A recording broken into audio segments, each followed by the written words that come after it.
사도신경으로 우리의 신앙을 함께 고백하도록 하겠습니다.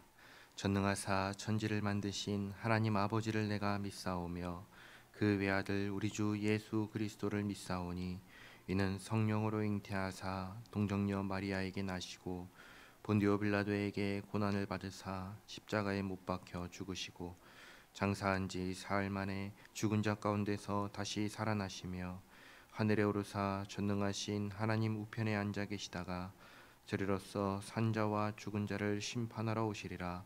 성령을 믿사오며 거룩한 공예와 성도가 서로 교통하는 것과 죄를 사하여 주시는 것과 몸에 다시 사는 것과 영원히 사는 것을 믿사옵나이다.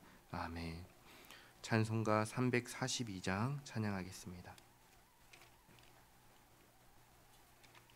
찬송가 342장 너 시험을 당해 찬양하겠습니다.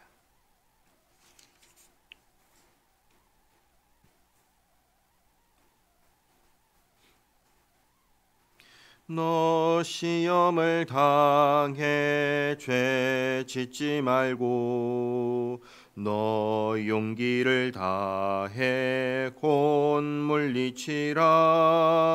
너 시험을 이겨 새 힘을 얻고 주 예수를 믿어 늘 승리하라. 우리 구주의 힘과 그의 위로를 빌라. 주님 내 편에 서서 항상 도우시리. 내 친구를 삼가 잘 선택하고 너 언행을 삼가 늘 조심하라. 너 열심을 다해 늘 충성하고 온 정성을 다해 주 봉사하라. 우리 구주의 힘과 그의 위로를 빌라. 주님 내 편에 서서 항상 도우시리. 잘 이기는 자는 상 받으리니 넌 낙심치 말고 늘 전진하라. 내 구세주 예수 힘 주시리니 주 예수를 믿어 늘 승리하라. 우리 구주의 힘과 그의 위로를 빌라. 주님 내 편에 서서 항상 도우시리. 아멘. 오늘 함께 읽을 말씀은 사무엘하 28절에서 39절까지 말씀입니다. 사무엘하 3장 28절에서 39절까지 말씀. 사무엘하 3장 28절에서 39절까지 말씀을 한 절씩 교독하고 마지막 절은 함께 읽도록 하겠습니다. 그 후에 다윗이 듣고 이르되 네레아를 아브넬의 피에 대하여 나와 내 나라는 여호와 앞에 영원히 무죄하니 그 죄가 요압의 머리와 그의 아버지의 온 집으로 돌아갈지어다. 또 요압의 집에서 백탁병자나 나병환자나 지팡이를 의지하는 자나 칼에 죽는 자나 양식이 떨어진 자가 끊어지지 아니할지로다 하니라. 요압과 그의 동생 아비새가 아브넬을 죽인 것은 그가 기브온 전쟁에서 자기 동생 아사헬을 죽인 까닭이었더라. 다윗이 요압과 및 자기와 함께 있는 모든 백성에게 이르되 너희는 옷을 찢고 굵은 배를 띠고 아브넬 앞에서 애도하라 하니라. 다윗 왕이 상류를 따라가 아브넬을 헤브론에 장사하고 아브넬의 무덤에서 왕이 소리를 높여 울고 백성도 다 우니라. 왕이 아브넬을 위하여 애가를 지어 이르되 아브넬의 죽음이 어찌하여 미련한 자의 죽음 같은고 내 손이 결박되지 아니하였고 내 발이 착고에 매이지 아니하였거늘 불의한 자식의 앞에 엎드러짐같이 네가 엎드러졌도다 하매 온 백성이 다시 그를 슬퍼하며 우니라. 성향의 뭇 백성이 나와 다윗에게 음식을 원하니 다윗이 맹세하여 이르되 만일 내가 해 지기 전에 떡이나 다른 모든 것을 맛보면 하나님이 내게 벌 위에 벌을 내리심이 마땅하니라 하매 온 백성이 보고 기뻐하며 왕이 무슨 일을 하든지 무리가 다 기뻐하므로 이날에야 온 백성과 온 이스라엘이 내레 아들 아브넬을 죽인 것이 왕이 한 것이 아닌 줄을 아니라. 왕이 그의 신복에게 이르되 오늘 이스라엘의 지도자요 큰 인물이 죽은 것을 알지 못하느냐. 내가 기름 부음을 받은 왕이 되었으나 오늘 약하여서 수르야의 아들인 이 사람들을 제어하기가 너무 어려우니 여호와는 악행한 자에게 그 악한 대로 갚으실지로다 하니라. 아멘. 오늘도 하나님의 은혜가 저와 여러분들에게 함께하기를 기원합니다. 28절을 보시면 그 후에라고 하지요. 아브넬이 죽은 후에입니다. 아브넬이 죽었다는 소식을 다윗이 들었습니다. 듣고 뭐라고 하죠? 아브넬의 죽음과 나와는 아무 관계가 없다라고 아주 분명하게 선을 긋습니다. 그리고 29절 그 죄값을 누구에게 돌아간다고 하죠? 아브넬을 죽인 요압. 그렇죠? 그런데 다윗이 하는 말을 보시면 저주를 하지요. 아주 심하게 저주를 합니다. 이것을 보면은 다윗의 심정을 우리가 알 수 있는 것이죠. 지금 남과 북이 평화가 성사되는 그 순간인데 그걸 요압이 산산조각 내버렸잖아요.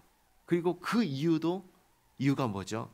30절 보시면 자기 동생을 죽인 까닭에. 그러니까 이게 아주 공의롭고 그리고 대의를 위한 거예요? 아니면 자신의 사적인 복수심 때문에 그렇게 한 거예요? 사적인 복수심 때문에 그런 거죠. 그죠? 왕이 지금 다른 모든 것을 뒤로하고 피 흘리지 않고 통일을 이루려고 하는데 신하가 자기 복수심 때문에 모든 일을 그르친 것입니다.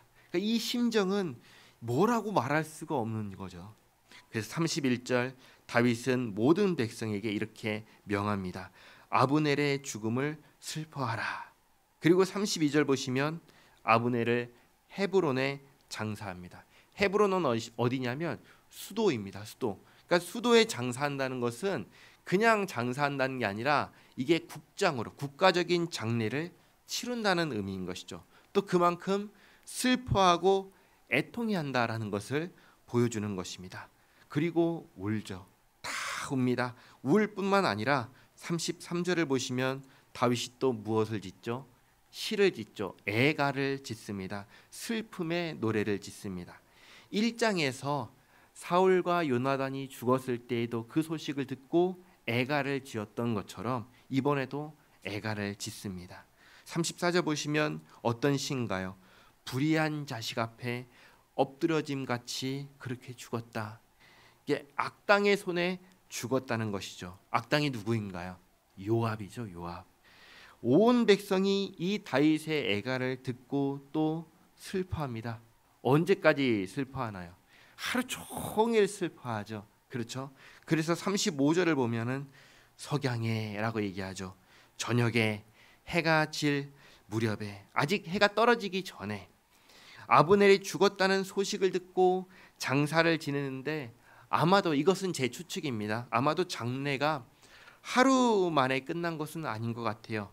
며칠을 이렇게 지낸 것 같아요. 그러면 한 끼나 제대로 먹었겠어요? 못 먹었죠. 왕이 그러고 있으니까 이제 신하들이 온 백성들이 음식을 가지고 와서 그래 드십시오 하면서 걱정하는 것이죠. 그런데 다윗이 그걸 보고 뭐라고 합니까? 아주 분명하게 말하죠. 안 먹겠다. 내가 해 떨어지기 전에 음식을 먹으면 하나님께서 나를 벌하시겠다. 안 먹겠다고 얘기하죠. 그런 다윗을 보고 36절을 보시면 온 백성이 어떻게 해요? 기뻐하죠. 왜 기뻐할까요? 37절 이 날에야 라고 하죠. 그 전까지는 다윗이 아브넬을 죽인 줄 알았어요. 그랬는데 비로소 안 거죠. 다윗이 한 것이 아니구나. 이런 거죠. 이렇게 국가적으로 장례를 치르고 식음을 전폐할 정도로 슬퍼하는 것을 보니까 왕이 죽인 게 아니군요 하고 이제 이해를 한 거죠. 알게 된 것이죠. 그런데 사실 사람의 마음이 간사해서 아무리 최선을 다해서 다윗이 슬퍼하고 최선을 다해서 이것을 국가적인 장례로 치른다고 할지라도 사람 마음이 삐뚤어지면 뭘 해도 삐뚤게 보는 게 사람의 마음입니다. 그래서 다윗이 뭘 해도 슬퍼하고 애곡해도 그것을 삐뚤게 보면 어떻게 볼까요? 이렇게 보는 거죠. 쇼다. 이건 쇼하는 거다. 그저 사람 죽여놓고 쇼하고 우리들의 마음을 그냥 다독이려고 쇼하는 거다라고 삐뚤게 보지 않겠어요? 그런데 그렇게 보는 사람이 한 사람도 없는 거예요. 이건 뭐예요? 이게 하나님의 은혜인 것입니다. 하나님의 은혜. 하나님의 은혜가 없으면요, 어떤 일을 하더라도 거의 이렇게 틀어버리는 사람들이 있는 거예요. 마치 아브넬이 평화의 소식을 가져왔을 때 요압이 죽였던 것처럼. 근데 다윗이 죽인 게 아니잖아요. 그것을 다윗이 또 얘기합니다. 38절. 알지 못하느냐 하고 마지막에 얘기하죠. 이것은 강조하기 위해서 하는 말입니다. 너희들이 다 알다시피 아브넬이 죽었다. 알지? 이 얘기를 하는 거예요. 39절. 수르야의 아들인 이 사람들 누구냐면 요압을 얘기하는 것이죠. 요압과 그의 패거리를 말하는 것입니다. 제어하기 너무 쉽다 어렵다? 어렵다. 신하라면 왕에게 여쭙고 왕의 뜻대로 행해야 되지 않겠어요? 근데 그러지 않는 거예요. 자기 멋대로 하는 거예요. 눈앞에서 그러면 막기라도 하겠는데 뒤에서 작업하니 왕 모르게 작업을 하니까 어떻게 하겠어요? 뭐 할 수가 없는 것이죠. 그래서 일이 망쳐진 것이죠. 답답하죠. 근데 자기가 할 수 없으니까 무엇을 바래요? 자신이 어떻게 할 수 없으니까 왕이지만 할 수 없으니까 이렇게 얘기하죠. 하나님께서 악한 대로 갚아주시길 바랍니다 라고 기원을 하는 거예요. 그 신하들 앞에서. 우리는 왕이 되면 뭐든지 다 할 수 있을 거라고 생각합니다. 그런데 이렇게 실제 역사를 보면 어때요? 물론 마음대로 다 하는 왕이 있어요. 근데 결국 어떻게 해요? 망해버리죠. 마음대로 다 못하죠. 대부분 그러지 않다는 것을 알게 됩니다. 그걸 보면서 무엇을 많이 느껴요? 사람은 아무리 왕이라도 결국은 무력한 존재구나. 사람에 불과하구나. 이것을 알게 되는 것이죠. 그리고 또 뭘 깨닫나요? 하나님의 은혜가 없으면 살 수가 없구나라는 것도 또한 깨닫게 됩니다. 다윗은 하나님의 은혜로 요압이 다 틀어버렸지만 아브넬을 다윗이 죽였다라고 하는 오해를 풀 수 있었습니다. 다윗뿐만 아니라 우리 모두 역시 하나님의 은혜가 필요하고 하나님의 은혜로 하루하루 삽니다. 죄악에 대해서 하나님께서 반드시 갚으신다는 사실을 기억하시고 내 위치에서 하나님께서 나를 세우신 그 위치에서 성실하게 살면서 하나님께 기도하며 살아가는 우리 모두가 되기를 바랍니다. 기도하겠습니다. 하나님, 오늘도 피곤한 육신을 깨워주시고 주님 앞에 나오게 하시고 말씀 듣고 기도하게 하시니 감사합니다.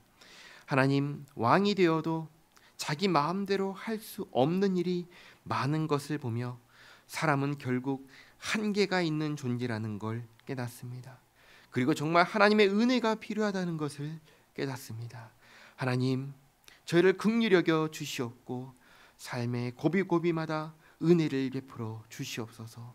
또 요압의 악행을 보며 요압을 향한 다윗의 저주를 보며 죄를 범하지 않기를 소원하오니 우리의 말과 행동을 다스려 주옵소서. 하나님, 우리 원로 목사님, 박종동 목사님, 치유와 회복이 필요한 성도를 주님 기억하시고 회복시켜 주시옵고 오늘도 주님 앞에 나와서 엎드려 기도하고 간구하는 성도의 기도를 들으시고 응답하여 주시옵소서. 오늘 하루의 삶이 주님과 함께하는 복된 삶 되도록 인도하여 주시옵소서. 예수님의 이름으로 기도하옵나이다. 아멘. 하늘에 계신 우리 아버지여, 이름이 거룩히 여김을 받으시오며 나라가 임하시오며 뜻이 하늘에서 이루어진 것 같이 땅에서도 이루어지이다. 오늘 우리에게 일용할 양식을 주시옵고 우리가 우리에게 죄 지은 자를 사하여 준 것 같이 우리 죄를 사하여 주시옵고 우리를 시험에 들게 하지 마시옵고 다만 악에서 구하시옵소서. 나라와 권세와 영광이 아버지께 영원히 있사옵나이다. 아멘.